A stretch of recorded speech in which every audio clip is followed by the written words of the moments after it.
Hindi naging madali ang nakaraang taon.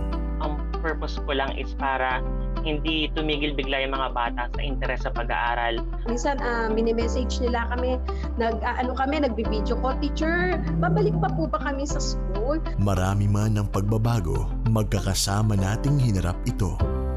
Itong pandemic na ito po na talagang masasabi ko na nahirapan ako yung pagtuturo po sa mga bata kung paano po ipaintindi sa kanila yung kanilang dapat malaman. So, nang dahil po sa Knowledge Channel, yung mga panunood ko po ng mga videos po na nandoon po, ay talagang nai-enhance ko po yung pagtuturo ko po ulit. Talagang pilay kami, pero may mga tumutulong sa amin. Kahit pa paano nakakapag-encourage din kami ng mga magulang na gusto na talagang sumuko. Ma'am, patitigilin ko na po kasi hindi na po namin kayang turuan, hindi na po namin kayang subaybayan.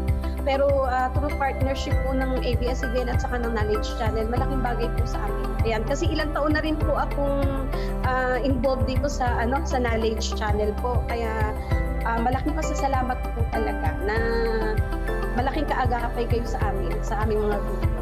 Sa bawat pagsubok, naging suporta natin ang isa't isa.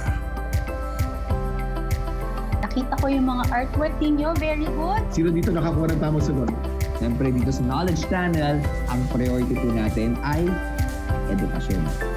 Talagang mas masayang matuto kapag magkakasama tayo. Ikaw, ano ang kwentong school at home mo?